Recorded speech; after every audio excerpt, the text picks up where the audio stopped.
বর্তমানে ঠিকাদার এবং সিমেন্ট কোম্পানির প্রতিনিধির যোগ সাজশে একটি বিশাল অরাজকতা চলছে।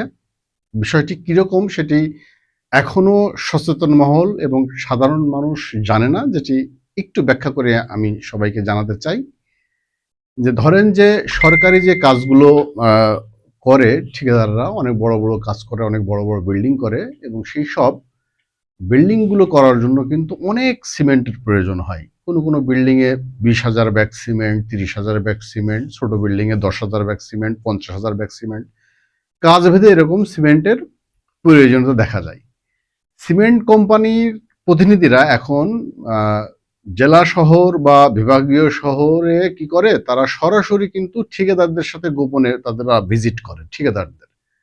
ঠিকাদারদের তারা এক ধরনের প্রস্তাব দেয়। সে প্রস্তাবটা এরকম যে, ধরেন যে একটি ভালো কোম্পানি এবং সেই কোম্পানির যে সিমেন্ট বাজারে আছে, সেই সিমেন্টের ফার্স্ট গ্রেডের একটি সিমেন্টের দাম দেখা যাচ্ছে বস্তা প্রতি 650 টাকা।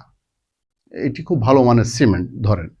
তখন সে ঠিকাদারকে প্রস্তাব দেয় যে এই যে ব্যাগের মধ্যে সিমেন্টটি আছে, সেই ব্যাগের মধ্যেই আপনার জন্য আলাদাভাবে কোম্পানি থেকে সিমেন্ট আসবে, এবং সেই সিমেন্টের দাম আলোচনার সাপেক্ষে হয়তো কারো কাছ থেকে 500 টাকা, কারো কাছ থেকে 450 টাকা, এবং কারো কাছ থেকে 550 টাকা, এইভাবে করে দাম ধরে তারা কিন্তু আলাদাভাবে ডিলারকে না জানিয়ে গোপনে তারা সেই সরাসরি ফ্যাক্টরি থেকে তারা এই সিমেন্টটা ঠিকাদারকে দেয়।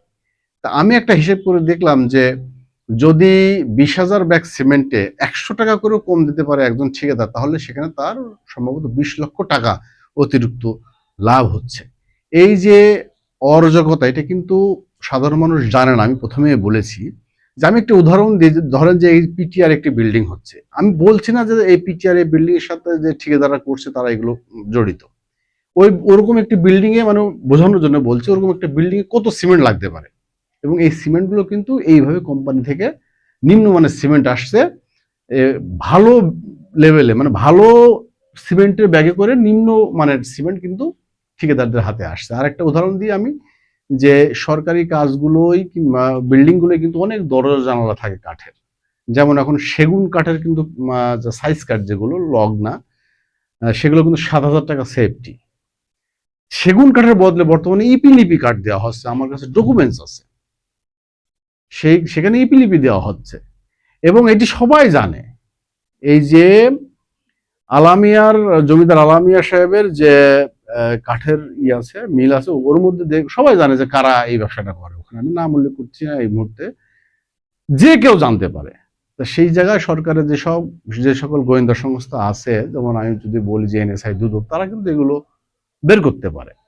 আর এগুলো এত গোপনীয়তার মাধ্যমে চলে যেগুলো আসলে মানে বের করা খুব কঠিন। কাঠের ব্যাপারটা খুব কঠিন না, সিমেন্টের ব্যাপারটা কঠিন। কারণ সিমেন্ট যখন আসবে সাইটে, ঠিকাদার সাইটে আসবে, তখন একমাত্র ল্যাব টেস্ট ছাড়া কিন্তু এই সিমেন্টের গুণগত মান কিন্তু বের করা সম্ভব নয়।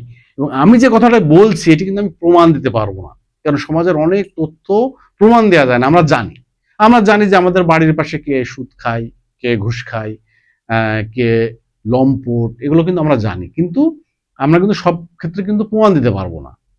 এই বিষয়টি কিন্তু আমি শতভাগ জানি যে এই ঘটনাটি ঘটছে, কিন্তু এই মুহূর্তে আমি প্রমাণ দিতে পারবো না, কারণ প্রমাণ করতে গেলে আমাকে ফ্যাক্টরিতে যেতে হবে, ওখানে আমি ঢুকতে পারবো না। ঠিক আছে, এই কথাটি সবাইকে জানানোর জন্য ভিডিওটি আসলে তৈরি করলাম। ধন্যবাদ, ভালো থাকবেন, আসসালামু আলাইকুম।